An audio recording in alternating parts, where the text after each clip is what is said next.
Bitcoin.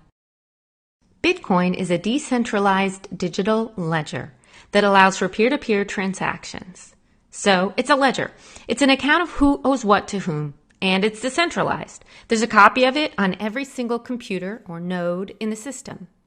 This means it's not vulnerable to the threats that having information all in one place presents, such as hacking, changing the numbers, extortion through freezing assets, etc.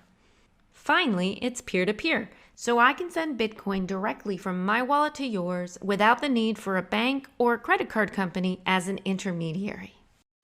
So how does it work? The digital ledger, which is Bitcoin, utilizes blockchain technology, which groups transactions into clumps or blocks and then adds them to the chain of previous blocks through the work of the Bitcoin mining computers.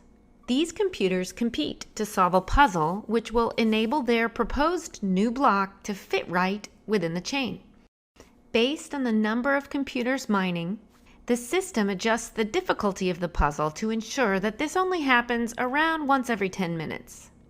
Once a new block is created, it is then published to the entire network, which recognizes the longest chain as the valid one, and then begins again the work of competing to build upon that new updated chain.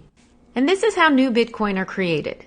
With the insertion of each new block into the blockchain, a specified number of new coins are generated and available to be sold by the miners. These Bitcoin are in turn made up of 100 million smaller units called Satoshis, enabling the buyer the option of purchasing fractions of coins if they so choose.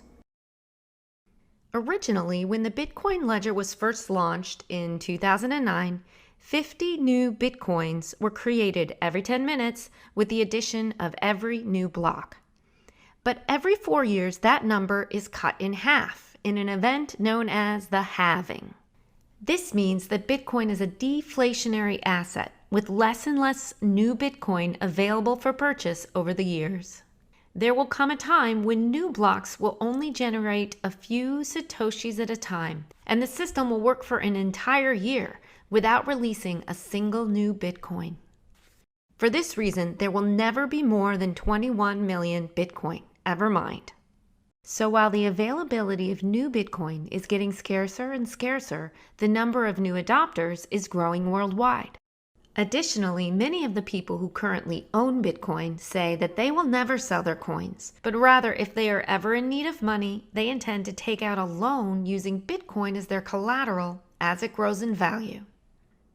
In fact, there's a word used in the cryptocurrency community called hodling, to reference the resolve that, despite the volatility of the market, someone plans to hold on to their coins for years, decades, and even generations without selling them. And most of the Bitcoin community are currently hodling their coins. This means that of the 19 million Bitcoin currently mined, there are only about 1 to 3 million currently available for purchase. This number is strikingly low when you consider the fact that there are 46 million millionaires in the world and only 21 million Bitcoin ever to be mined, meaning there aren't enough Bitcoin in the world for every millionaire to purchase a half a coin. So we're still very early to Bitcoin.